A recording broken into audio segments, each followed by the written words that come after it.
หลายเบิดสุคนเนาะ FC ทางช่องเบาภูมิบ้านนาเนาะมื้อนี้เบาภูมิบ้านนาก็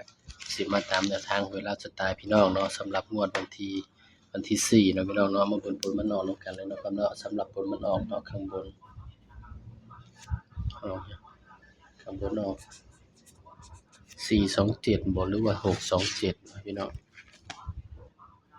โอ้ยออก627ออก627เด้อพี่น้องข้างบนข้างล่างออก20เข้าแต่7เนาะพี่น้องเนาะอันนี้แต่ว่าเจาะบ่เข้าพี่น้องสำหรับเราสตาร์เฮามาแต่7เนาะแต่ว่าเจาะบ่เข้าเนาะพี่น้องเนาะก็ถือว่าเสียดายเนาะครับเนาะเพราะฉะนั้นก็ไปกันต่อเนาะงวดวันที่5เนาะพี่น้องเสียดายเนาะครับเนาะเจาะบ่เข้าเข้าแต่เด่นงวดวันที่5เด้อพี่น้องบัดนี้5สิงหา69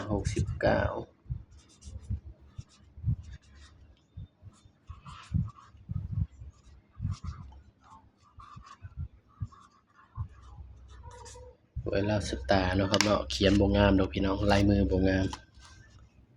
เข้าแต่เด่นเจาะบ่เข้าส่วนแนวทางอื่นก็มีคือกันเด้อพี่น้องแต่ว่ามีแต่เลขบ้านเขียวเนาะสำหรับแนวทางอื่นเนาะครับเนาะก็ปังเนาะพี่น้องเนาะอย่างมื้อนี้ก็รอบเช้าก็ปัง4รายการ5รายการเนาะพี่น้องก็ถือว่าปังเนาะสำหรับบ้านเขียวเฮาก็เนาะพี่น้องเนาะสำหรับเด่นเบอร์อื่นเนาะครับเนาะงวดวันที่5เนาะสำหรับเด่นเบอร์อื่นลาวสตาร์เฮา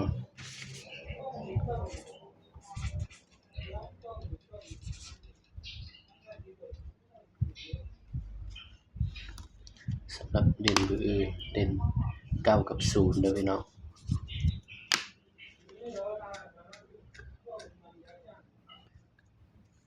เด่น9กับ0เนาะให้เด่น9รอง0เนาะพี่น้องเนาะสำหรับเราสตาร์เบอร์อื่นเนาะบัดนี้ก็มาจับคู่นำกันแล้วพี่น้อง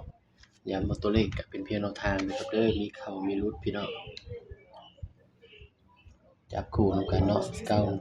91 92 93 96 01 02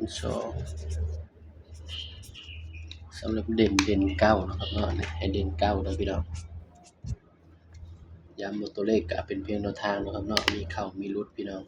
สำหรับ3ตัวมิดเดียวเนาะพี่น้องเนาะ792มิดเดียวนะครับนี่ก็ให้เพื่อเป็นแนวทางเด้อพี่น้องเด้อมักก็ตามเนาะบ่มักก็เลื่อนผ่านเนาะครับเนาะสำหรับคลิปนี้เนาะบ่ภูมิก็ฝากไว้เพียงส่ำนี้เนาะอย่าลืมกดไลค์กดแชร์กดติดตามบ่ภูมิ Channel นี่เด้อพี่น้องเด้อสำหรับคลิปนี้ก็สวัสดีครับ